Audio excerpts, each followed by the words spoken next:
Assalamualaikum warahmatullahi wabarakatuh. Selamat datang kembali di channel ini. Pada kesempatan kali ini kita akan belajar tentang perintah dasar Docker.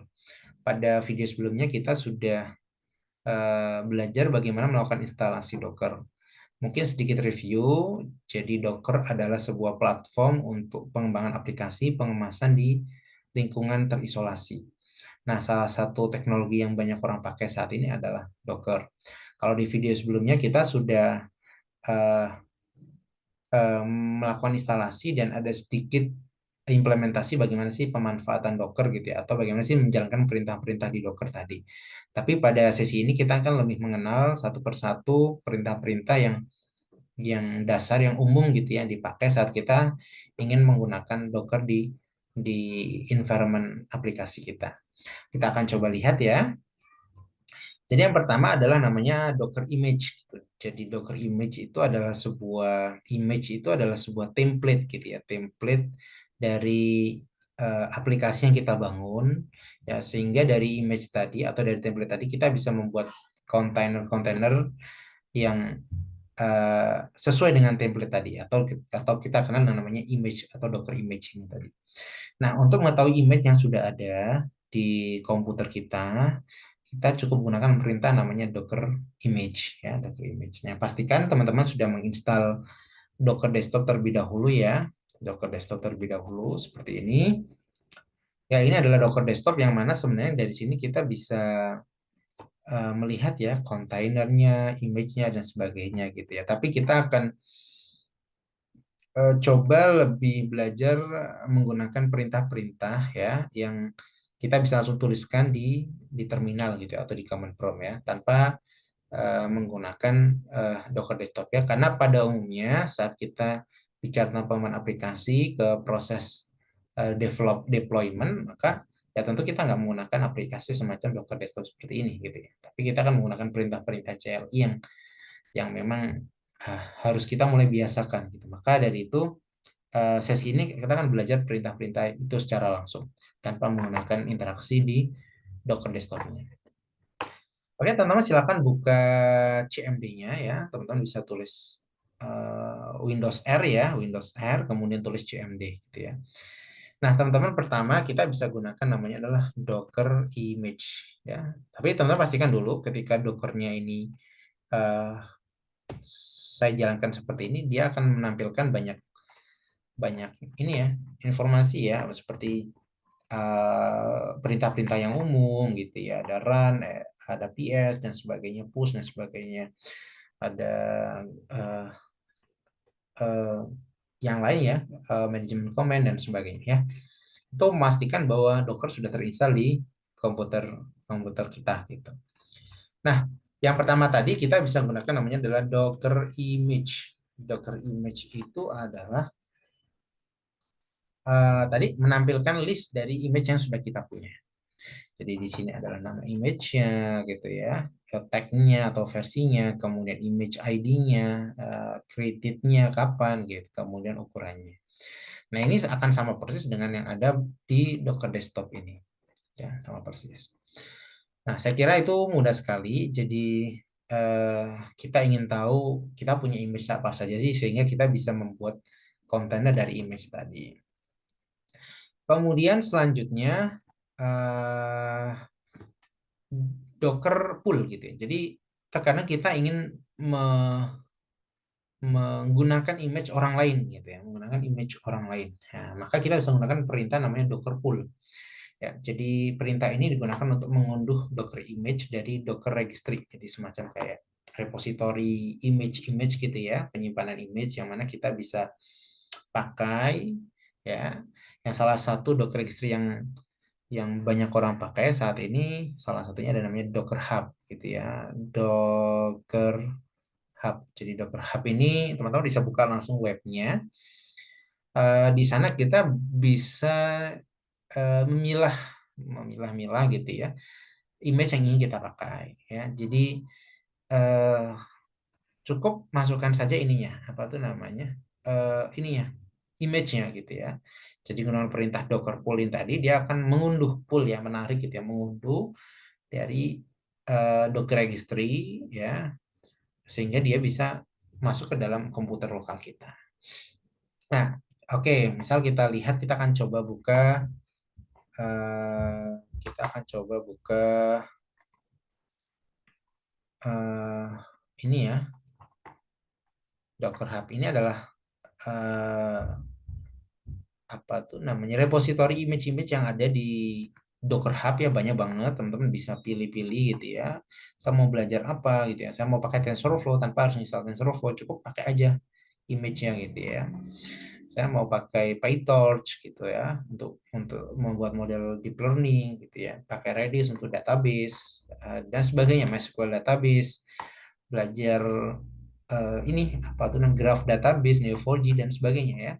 Jadi sangat sangat mudah sekali, banyak sekali yang menyediakan ya, dan biasanya teknologi yang yang populer ya itu biasanya disediakan oleh official ininya ya, jadi official image-nya. Ya, jadi kita bisa langsung pakai gitu. Tapi teman-teman, kita juga bisa mengembangkan aplikasi yang orang lain juga bisa pakai image kita. Jadi mereka ketika ingin pakai aplikasi kita tanpa perlu download source code-nya, kemudian install ABC-nya, kemudian install dependency-nya dan sebagainya. Cukup cukup bungkus itu dalam sebuah image gitu, sehingga orang cukup unduh tadi, pull tadi, kemudian bisa langsung menggunakan. Ya, itu salah satu ini ya, eh, kehebatan dari Docker ini. Nah, kita juga bisa tadi ya, kita juga bisa bikin ini ya, bikin Docker image, dan kita bisa eh, publish di sini gitu ya. Kita bisa share gitu ya, image kita di sini. Tapi karena dia kita akun berbayar community user ya, image yang kita kita share itu public gitu, jadinya public. Jadi orang bisa melihat tadi. Kalau kita mau tidak bisa dilihat orang lain atau private ya, kita harus upgrade akun kita. Nah, misal ini salah satunya adalah misal kita ingin menggunakan salah satu eh, ini ya, salah satu image yang sudah kita bikin ya, yang namanya Time App gitu ya. Aplikasinya sederhana sekali. Ini juga belum ada ini ya, keterangan apapun. Baiknya memang harusnya ada ya. Jadi detailnya dan sebagainya. Karena ini lebih ke memperlihatkan eh, apa ya, jam saat ini, saat kita menjalankan image ini, apa kontainer dari image ini, maka kita bisa melihat waktu saat ini gitu ya. Waktu saat ini. Itu aplikasi sederhana di sesi sebelumnya untuk membangun atau build image dari aplikasi kita ya. Jadi teman-teman bisa lihat, nanti akan saya cantumkan di deskripsinya. Nah, di sini ada tag gitu ya, atau versinya gitu ya. Ada versi 1, versi 2 dan sebagainya. Kalau yang dilihat ya, kita bisa pakai saja gitu. Tinggal gunakan Docker pull seperti ini. Ya, jadi seperti perintah di contoh ini. Kita bisa gunakan Docker pull gitu. Ups, yang ini ya, Docker pull. Oke, kita kembali lagi ke CMD tadi. Kita akan gunakan eh, Docker pull di sini. Docker pull, kemudian tadi namanya adalah Faki 10/temp/fv2 gitu ya, karena kita ingin ambil yang versi 2. Kalau kita jalankan dia akan itu ya, mengunduh gitu ya. Cuman karena di sini sudah ada, ya teman-teman ya sudah ada keterangan gitu ya, image-nya adalah up to date. Jadi kalau teman-teman belum ada, nanti akan ada keterangan yang lain. Atau mungkin bisa coba dari aplikasi yang lain. Misal kita ingin eh, mungkin Postgre gitu, misal Postgre. Kalau kita buka, kita cukup tinggal Docker pull Postgre gitu. Ya, kalau misal kita ingin menggunakan versi yang lain, ya versi yang lain, teman-teman bisa pilih versinya gitu ya. Ini ya Docker pull ini versinya tadi ya. Versinya tidak harus V1, V2, V3, tidak harus ya. Dan teman-teman juga pastikan perhatikan size-nya, karena bisa jadi image itu bisa sampai bergiga-giga gitu ya, di atas 1 giga, bahkan bisa sampai di atas 10 giga gitu ya, bisa jadi mungkin seperti itu ya. Jadi teman-teman pastikan ada yang hanya ratusan ya. Misal kalau kita ingin coba Postgre ini ya, kita misal pilih versi yang mungkin yang hampir sama semua ya ukurannya ya. Oke, versi Postgre-nya juga kita bisa tahu versi berapa. Ya, misal ini ya. eh, ini ya. Bullseye ini kita copy. Cukup ini diklik copy. Kemudian kita masuk, kita paste di sini. Copy ini ya. Kita bisa enter di sini, dia akan mengunduh gitu ya image tadi. Ya, oke, dia akan mengunduh.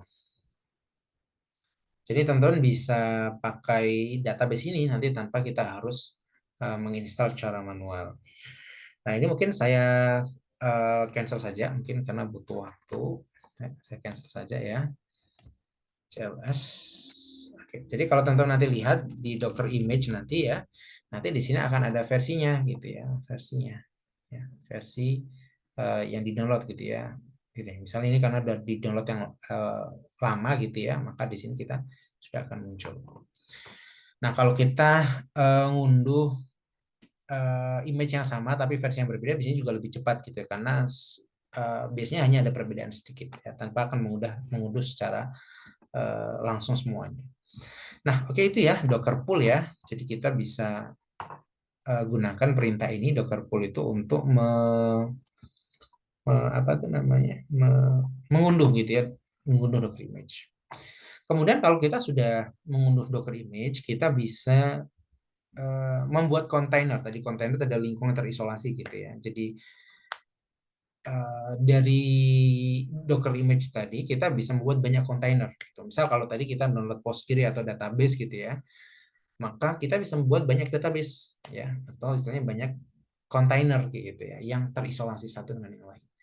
Ya, misal saya butuh 3 database gitu ya, semuanya adalah Postgre tapi versinya berbeda atau konfigurasi berbeda. Kita bisa gunakan perintah ini gitu ya.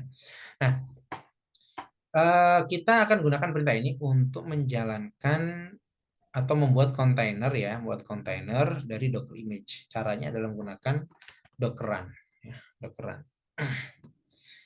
Ini Dockeran gitu ya. Kemudian dengan ininya parameter jalan min d itu apa, dia bisa berjalan di background gitu. Artinya ketika kontainer ini jalan ya kita masih bisa menggunakan layar tadi gitu ya. Karena itu dia berjalan di belakang ya. Jadi kalau kita ingin menggunakan terminal tadi untuk perintah-perintah yang lain, kalau kita nggak kasih perintah min d di attach gitu ya, jadi maka dia akan nggak bisa kepakai gitu ya, karena dia prosesnya berjalan, sedang berjalan ya, kita bisa jalankan dia di background di belakang gitu ya.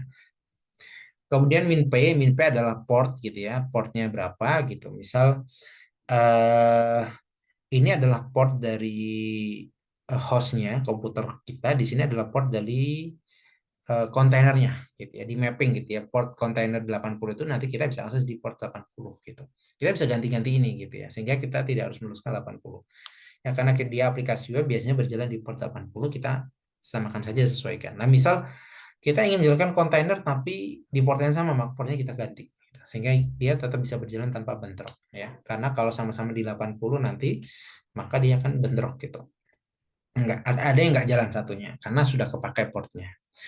Kemudian ini adalah image-nya tadi, image-nya tadi. Nah, ketika kita menjalankan perintah ini dan image-nya belum ada, dia akan mengunduh dulu terlebih dahulu. Tapi karena kita tadi sudah mengunduh, sudah download the full image-nya tadi, maka dia akan langsung menjalankan dari image yang sudah kita download. Ya, kita coba ya.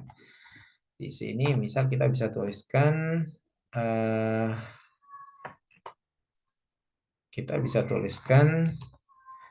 docker run min d min p, bisa kita gabung juga di port 80 dari image namanya adalah faki 10/time fv2 seperti ini. Kalau kita jalankan ya, kemudian ketika tidak ada error apapun ya, maka berhasil gitu ya, berhasil. Biasanya kalau gagal misalnya ada keterangan gagal atau apa gitu ya. Nah, untuk memvalidasi bahwa kontainer ini berjalan ya, kita bisa apa tuh namanya, kita bisa gunakan perintah eh, Docker PS gitu ya. Atau misalnya kalau kita lihat di Docker desktop di sini berjalan, teman-teman bisa lihat ini ya. Ini namanya, nama kontainer pedantic gitu ya. Biasanya dia akan membuat generate nama dua dua kata nama ya yang berbeda dan mudah diingat, tapi mudah diingat ya, biasanya seperti itu. Ya, kemudian dia di port 80 ini berjalan 52 detik yang lalu gitu ya. Nah, sebenarnya kita juga bisa kasih nama kontainer tadi gitu ya dengan perintah dengan tambahan parameter dash dash name gitu ya. Nah, tapi tadi kita nggak bikin seperti itu, jadi dia otomatis akan di-assign nama sama si dockernya ini nanti. Nah, kita akan gunakan perintah yang namanya adalah docker PS gitu ya. Docker PS itu akan menampilkan daftar kontainer yang sedang berjalan. Yang sedang berjalan. Artinya kalau di data desktop itu ada yang ini saja. Ya, kita lihat ya. Docker PS. Nah, kita bisa melihat ini. Ini nama kontainernya, kontainer ID-nya, sorry, kontainer. Ini namanya, ya, namanya Pedantic Thompson. Dia akan bikin random di sini kalau kita nggak define saat bikin kontainer tadi ya. Ini dari image-nya dan seterusnya ya. Ini statusnya sedang live gitu ya. Selama kurang lebih 1 menit dan sebagainya. Nah, kita akan bisa coba akses di port 80 ya. Dengan IP-nya adalah 0000 ya. Kita sesuaikan ya karena kita di komputer lokal bisa tulis localhost gitu. Maka kita bisa tulis di sini ya. Kita bisa tulis di sini eh, di sini localhost enter, dia akan menampilkan eh, hari ini gitu ya. Ini ya jam 11 eh, ini ya eh, lebih 3 menit apa namanya itu 3 menit 24 kalau kita refresh nanti dia akan jalan gitu ya. Kalau refresh lagi dia akan jalan dan seterusnya ya. Nah, ini aplikasinya dibangun di atas PHP ya, PHP, dan kalau kita jalankan kontainer tadi, kita sudah bisa menampilkan itu bisa dijalankan langsung tanpa kita harus install di laptop saya perlu dia apa tuh namanya menginstal PHP tadi. Jadi dia tidak live seperti JavaScript ya, dia hanya menampilkan di HTML gitu. Jadi kita harus refresh dulu untuk melihat mengambil saat itu jam berapa gitu sih. Nah, itu tadi adalah Docker PS ya. Nah, kita juga bisa gunakan atau menampilkan konten-konten yang nggak aktif dengan perintah Docker PS min gitu, all gitu ya. Dia akan menampilkan kontainer-kontainer yang tidak aktif di sini ya, yang tidak aktif. Oh semua, sorry, semua kontainer ya, semua kontainer. Dia akan menampilkan semuanya, baik yang aktif, sedang jalan atau tidak. Gitu. Nah ini misal tadi yang aktif ya di sini ada ini ya. Kalau ini sudah selesai gitu ya, sudah berhenti gitu ya. Jadi kita ada kontainer yang sudah jalan, sedang berjalan ataupun sedang mati gitu ya, atau tidak aktif. Oke ya, Docker PS atau PS min A gitu. Kemudian kita juga bisa gunakan Docker Stop. Docker Stop ini kita bisa gunakan untuk menghentikan kontainer. Menghentikan kontainer. Jadi kontainer tadi sedang berjalan, sekarang kita ingin matikan. Kalau di Docker Desktop, kita cukup tekan tombol ini nih, stop gitu ya. Tapi kalau dengan perintah di terminal ya, kita bisa gunakan namanya Docker Stop, kemudian namanya tadi kita bisa gunakan namanya ini atau bisa gunakan container ID-nya ini. Ya, misal kita coba, kita ingin matikan dari namanya ya, Docker Stop, kemudian ini ya, Pedantic Thompson seperti ini.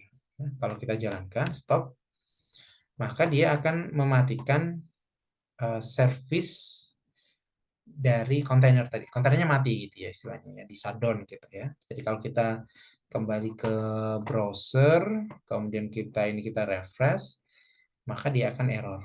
Dia error ya, nggak jalan gitu ya, karena nggak jalan, nggak ada gitu ya, nggak ada. Jadi mati gitu kontainernya. Oke, seperti itu. Nah, kalau kita ingin menjalankannya gitu ya, kita gunakan perintah namanya adalah docker start. Jadi jangan gunakan dockeran gitu, karena dockeran itu membuat image, membuat konten-konten baru. Kalau docker start itu menjalankan kayak kita nyalain komputer gitu ya, nyalain komputer, bukan pengadaan. Kalau dockeran itu pengadaan. pengadaan komputer baru, pengadaan kontainer baru gitu ya. Kalau Docker start itu menjalankan kontainer yang sedang mati. Jadi kita cukup jalankan perintah docker run gitu ya, sama perintahnya pedantic Thompson, atau kita bisa tulis ID-nya atau 3 ID pertama biasanya. Ya, pedantic Thompson. Oke, salah ini. Pedantic Thompson. Sorry, bukan dockeran ya. Docker start ya, Docker start. Padahal baru saya bilang jangan gunakan dockeran ya. Ya, kalau dockeran sebenarnya salah ya. Ya, run itu ngambil langsung dari image ya. Pedantic Thompson. Oke. Pedantic ya, Pedantic Thompson. Oke, ya udah ya, dia udah berjalan ya. Nah, sekarang kita lihat Docker PS ya. Nah, dia jalan ya. Tapi kalau kita matikan tadi dia nggak ada ya. Nah, ini kita cukup jalankan di sini, kita refresh. Nah, maka dia akan menampilkan yang baru. Sudah live gitu ya. Oke. Nah, itu mungkin ya tentang Docker start gitu. Jadi start itu menjalankan ulang, menjalankan kontainer yang sedang mati gitu. Kemudian ada namanya Docker RM, remove gitu ya, remove. Jadi saat kita ingin menghapus kontainer yang sudah tidak dipakai, kita bisa gunakan namanya Docker RM. Jadi buat apa Docker RM ini tadi digunakan untuk menghapus dari kontainer gitu. Misal kita bikin kontainernya kebanyakan atau sudah nggak pakai ya, kita bisa hapus menggunakan Docker RM. Seperti perintah-perintah di Linux ya. Nah, misal kita ingin ini ya, menghapus ini ya, kita bisa gunakan Docker RM gitu ya, pedantic Thompson. Tapi harusnya ini akan gagal. Kenapa gagal? Karena kontennya sedang berjalan. Ya, kalau kita lihat Docker PS, nah, dia kontennya sedang berjalan ini. Ya, kontennya sedang berjalan. Nah, kita akan matikan dulu Docker stop. Nah, kita stopnya bisa menggunakan ID-nya ini, A29 ini. A29. Kita enter. Oke ya. Ya, jadi start stopnya kita bisa gunakan 3 digit container ID. Nah, kalau kita lihat Docker PS, dia sudah nggak ada, sudah nggak aktif. Ya, baru kita bisa hapus tadi. Docker RM ya tadi ya, pedantic Thompson tadi, atau ID-nya juga boleh. Ya, ini juga boleh, menggunakan ID juga boleh. Oke, jadi kalau kita lihat di Docker PS min A itu sudah tidak ada kontainer ini tadi. Kontainernya tinggal 3, sudah nggak ada lagi, sudah hilang. Nah, misal kita ingin menghapus yang lain nih, misal menghapus yang ini, yang atas ini. Nah, kita bisa menggunakan Docker RM 404 ya. Kita bisa gunakan tadi ya ID-nya atau gunakan name-nya tadi. Oke, kalau kita lihat Docker PS min A ya, maka dia sudah tidak menampilkan kontainer tadi. Kontainernya tinggal 2 ya. Kita misalnya ingin hapus lagi Docker RM kemudian misal 566. Nah, 566 itu yang ini, yang paling atas ini. Nah, kalau kita jalankan ya, kalau kemudian kita gunakan Docker PS min A ya, dia tinggal 1 ya. Tapi hati-hati, kalau kontainer tadi memang tidak punya data dan sebagainya nggak dipakai, benar-benar kita bisa gunakan remove tadi ya, RM gitu ya. Tapi kalau masih ada, walaupun dia mati, tapi kalau ternyata memang ada datanya atau hal yang penting ya, kita hati-hati ya, maksudnya jangan sampai uh, menghapus tadi gitu ya. Jadi pastikan bahwa memang kontainer nggak dipakai. Kemudian RMI itu digunakan untuk menghapus Docker image gitu ya, sudah tidak dipakai lagi ya. Jadi misal kita gunakan Docker RMI, kalau RM tadi hapus kontainer gitu, kalau ini hapus image gitu ya. Oke, kita akan coba Docker PS tadi, Docker image tadi ya. Kita ingin melihat image-image yang ada ya. Ya, misal di sini ada image versi 5 gitu ya, versi berapa gitu ya dan sebagainya. Misal di sini ada versi 2 gitu ya, ada versi, atau mungkin ada yang lain gitu ya. Kontainer yang image yang sebenarnya kita nggak butuh gitu ya. Jadi kita bisa gunakan perintah namanya docker rmi, misal faki 10 time app v2 ini ya. Kita ingin menghapus image ini ya. Kalau kita jalankan ya. Nah, tidak bisa gitu ya. Ini tidak bisa kenapa? Karena masih ada kontainer yang menggunakan ini image ini gitu ya. Kalau tadi kita lihat di sini ada satu image itu ya, dia menggunakan image ini ya. Jadi nggak boleh gitu ya. Ya. Mungkin yang tidak ada mungkin kita bisa hapus yang eh, lain gitu ya. Docker RMI, misal kita ingin hapus eh, ini ada review apps gitu ya.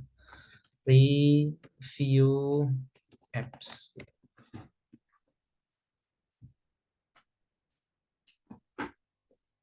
Review apps versi 1 ada V-nya ya, V1.0 ya, ini ya, V1.0. Kalau kita jalankan V1.0, sorry, oke, kehapus ini V1.0 ya, ini ya. Review app V1.0. Jadi kalau kita lihat Docker image, nah di sini sudah nggak ada ya, karena kita hapus ya image-nya tadi ya, kayak menghapus ya, kayak menghapus image gitu ya, mendelete gitu ya, membuang masternya gitu sih. Oke, saya kira bisa ya Docker RMI ya. Jadi kalau misal ternyata kita kebanyakan punya image nih dan nggak kepakai dan itu menghabiskan resource di komputer nih, misal storage-nya dan sebagainya, yaudah kita hapus menggunakan Docker RMI. Kemudian ada namanya Docker exec gitu ya. Exec itu execute gitu ya, kalau nggak salah execute. Jadi digunakan untuk menjalankan perintah di dalam kontainer yang sedang berjalan. Jadi misal kita ingin masuk ke dalam kontainernya gitu, kita gunakan perintah ini. Misal kita ingin merubah kodenya atau apanya gitu ya. Nah, cara perintahnya adalah menggunakan ini Docker exec min IT gitu ya, interaktif, nama filenya, nama ininya, nama eh, kontainernya. Kemudian kalau kita ingin akses di dalam kontainer, kita gunakan bash gitu ya. Apa tuh namanya, shell gitu ya, dalam bentuk shell apa, lingkungan shell gitu ya, terminal gitu ya maksudnya. Kita akan coba, tapi pastikan teman-teman eh, punya kontainer yang aktif. Nah, kalau ini kan nggak ada kontainer yang aktif nih. Nah, kita bisa melihat Docker ps-a, di sini ada satu yang aktif. Tadi ya, ini yang aktif. Nah, kita nyalain dulu menggunakan Docker start. Docker start B40 ini. B40 yang ini ya. Daripada kita kepanjangan nulisnya gitu ya. Oke, kalau kita lihat Docker PS, maka dia sudah aktif. Kalau kita buka nanti eh, dia jalan gitu ya, dia jalan. Nah, eh, oke, tadi kita ingin masuk ke dalamnya, ya kita masuk ke dalamnya. Kita bisa menggunakan tadi ke dalam kontainer tadi ya, dalam kontainer tadi. Docker exec gitu ya, min IT, kemudian namanya ada namanya atau kontainer ID-nya tadi ya. Nah, kita bisa nulis namanya boleh ya, full Brahmagupta kayak gini. Oh sorry, bash. No such file. Oh iya, yeah. No such file, kontainer salah. Brahmagupta. Oke, nah ini kita sekarang berada di ini. Ini saya scroll aja ya. Kenapa kok hilang scroll gitu ya? Berada di ini, teman-teman bisa perhatikan ini. Ini kalau di sini adalah komputer saya, C user Faki ini ya. Kalau ini root at ini nama ini kontainer tadi ya, B404 ya. Ini ya, B404 ini. Ini kontainer ID-nya. Jadi kita sudah masuk dalam kontainernya ya. Kita sudah masuk dalam kontainernya ini. Ya, jadi kalau kita bisa melihat isinya ya, kita bisa menggunakan perintah ls gitu ya. Ls itu kayak kayak apa ya? List gitu ya, list all file gitu ya. Di folder tadi gitu ya. Nah, ini perintah-perintah di Linux ya, karena dia di dalam Linux gitu ya. Dia berada di folder di directory var ini ya, triple ini ya, www ini ya, biasanya untuk web di HTML. Jadi kalau kita mau naruh aplikasi web, kan biasanya kalau kita menggunakan SMPP gitu ya, misalnya harus di slash htdoc atau apa gitu ya. Biasanya kalau kita gunakan PHP biasanya di ini ya, di directory ini gitu ya. Di sini ada namanya index.php. Jadi kalau kita melihat isinya, kita cat index.php. Nah, di sini nih, ini kode PHP. Jadi kita gunakan perintah untuk set time-nya dalam waktu Indonesia, kemudian kita nampilin jamnya gitu ya, berdasarkan ininya gitu. Eh, Apa tuh namanya, tanggalnya. Jadi kalau misal kalau kita lihat di aplikasi tadi ya, kita dilihat di localhost, kita refresh di sini. Nah ini eh, ya ini kan jalan terus nih ya, jalan terus nih. Nah kalau kita refresh nih, nah kode ini tadi ya, ini ya kodenya ada cuman segini aja ya. PHP ini ada file namanya index.php, maka dia akan membaca ini tadi echo atau print gitu yang menampilkan tanggal hari ini. Kalau kita rubah ini, maka nanti dia akan berubah. Gitu sih. Nah, itu kurang lebih saya kira bisa dipahami ya. Jadi kalau kita ingin masuk ke dalam environment-nya, teman-teman tergantung ya. Kalau kita ingin menampilkan dalam bentuk shell gitu ya, shell itu yang seperti ini gitu ya, di terminal gitu ya, maka kita bisa menggunakan perintah yang menggunakan perintah yang mirip seperti ini. Kita cukup ganti nama kontainernya saja. Oke, kemudian ada Docker Inspect. Docker Inspect itu untuk menginspeksi gitu ya, untuk melihat informasi tentang kontainernya tadi gitu ya, atau objeknya, objek ininya Dockernya tadi ya. Kita bisa gunakan, kita keluar dulu ya, kita masih dalam ini ya, kita masih di dalam. Kita bisa bikin file atau apapun, kita merubah. Jadi di dalam kontainer tadi kita bisa melakukan apapun ya. Misal kita ingin bikin image baru nih dari kontainer yang sudah ada, misal fiturnya kurang atau apa, itu kita bisa rubah-rubah di sini. Ya. Kita bisa exit dulu, keluar ya. Kita exit. Nah, ketika exit, teman-teman bisa lihat di sini sudah beda ininya. Kita kembali ke komputer saya. Oke. Nah, kita akan mencoba menggunakan Docker Inspect. Docker Inspect ini tadi ya, kalau tadi kita lihat Docker PS di sini ada eh, kontainer yang jalan, kita bisa gunakan Docker Inspect gitu ya. B40 tadi. Bisa nggak kalau pakai ini? Ya, bisa kan ya? Nah, menggunakan 3 digit awal gitu ya. Nah ini detailnya tadi ya. Ini ID-nya gitu ya, tanggal dibikin kapan, macam-macam ya. Mungkin kita bisa jadi berguna, bisa jadi nggak, kurang terlalu terpakai ya. Tapi kita bisa tahu misal seperti IP address-nya. Jadi misal kita ingin terhubung antara satu kontainer yang lain, kita butuh IP address dalam satu network-nya dan sebagainya. Ya. Jadi ada jaringan-jaringan sendiri. Ya, kemudian ada namanya Docker Build gitu ya. Docker Build itu gunakan untuk bikin image. Kalau tadi kita sudah ngomong image, bikin kontainer dari image gitu ya, perintah-perintah di kontainer tadi. Nah, sekarang kita bisa juga membuat Docker image. Ya, Docker image menggunakan Docker file. Nah, ini akan ada bahasan sendiri khusus gitu ya untuk itu. Jadi bagaimana membangun, sebenarnya sudah ada juga sih ya, yang video yang lain mungkin nanti kita akan tampilkan di deskripsinya. Jadi bagaimana membuat Docker image gitu ya. Jadi aplikasinya sudah kita bangun. Contohnya tadi Time App tadi itu adalah aplikasi buatan kan ya, yang mana isinya sederhana sekali untuk menampilkan jam gitu ya di browser gitu sih. Kemudian ada namanya Docker Commit gitu ya. Docker Commit itu eh, digunakan untuk membuat image baru berdasarkan kontainer yang sudah berjalan. Jadi misal kalau tadi ini ya, misal ini tadi kalau kita masuk di Docker tadi ini ya. Nah, misal kalau di sini kita bisa, tadi kita lihat isinya di sini ada index ya. Kalau kita lihat isinya adalah index.php. Nah, ketika kita ingin membuat perubahan gitu, misal kodenya ditambahin atau apanya, kita bisa gunakan misal nano ya, nano index ini ya. Nah, ini ya kita bisa rubah-rubah ya. Kita tambahkan apa, fitur apa dan sebagainya. Ini semacam kayak editor gitu ya di terminal. Nah, kalau teman-teman ini nggak bisa langsung dipakai, teman-teman biasanya harus install dulu ya, apt install nano seperti ini. Tapi biasanya teman-teman harus diminta untuk update dulu, apt update dulu ya, pertama kali biasanya.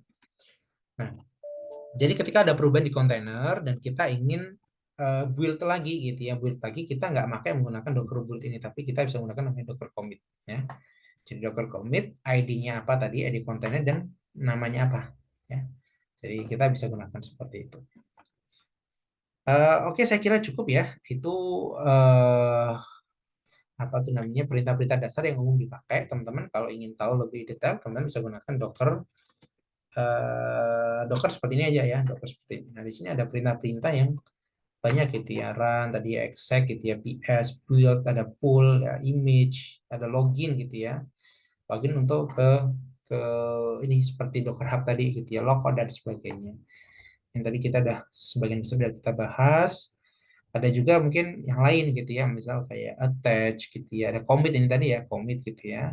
Jadi create image baru dari kontainer, dari perubahan dari kontainernya gitu ya. Ada copy gitu ya, create dan sebagainya, history. Dan ada Docker history. Kalau kita coba mungkin bisa nggak? Docker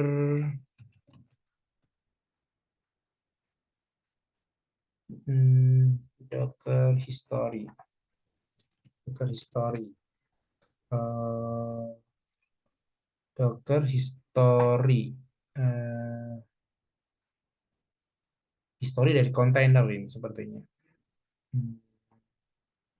History of an image, jadi image-nya gitu ya, dari image-nya gitu ya. Bisa juga seperti itu. Ya, teman-teman tinggal ditambahin aja gitu ya, ininya kurang ininya apa tuh image-nya, nama image-nya. Nah, kurang lebih seperti itu ya, teman-teman bisa lihat. Tapi mungkin tadi beberapa perintah-perintah yang umum tadi itu sudah kita cover ya, gimana cara download image, gimana cara jalanin kontainer, matiin, nyalain gitu ya, masuk ke dalam kontainernya tadi, bikin kontainer baru, bikin image baru di kontainer dan sebagainya. Itu adalah yang umum sekali dilakukan gitu ya pada saat kita menggunakan Docker. Terima kasih ya, selamat mencoba dan semoga bermanfaat ya. Yang mana hal ini penting karena saat ini pemain aplikasi itu semuanya serba containerized gitu ya, terkontainerisasi gitu ya, terkontainerisasi ya, karena bikin aplikasi itu eh, tidak hanya mencakup source code-nya tapi environment-nya gitu ya, kemudian dependensinya dan sebagainya itu udah di wrap jadi satu dalam tadi ya image tadi itu ya, dalam kontainer yang kita bisa pindah-pindah gitu. Makanya saat kita membangun aplikasi di development itu mudah sekali ke deployment karena cukup cukup copy aja image-nya dan kita bikin kontainer dari sana ya. Dan kita harus memindahkan secara manual ke semua environment tadi gitu. Ya, jadi tidak ada lagi kasus yang kok di laptop saya bisa tapi di laptop teman saya nggak bisa jalan gitu, atau di developmentnya bisa tapi di produksinya nggak bisa. Nah, itu salah satu apa namanya ya, Docker itu menjadi solusi untuk menyelesaikan tadi. Ya, terima kasih semuanya ya, dan semoga bisa dipahami dan dimengerti. Terima kasih. Assalamualaikum warahmatullahi wabarakatuh.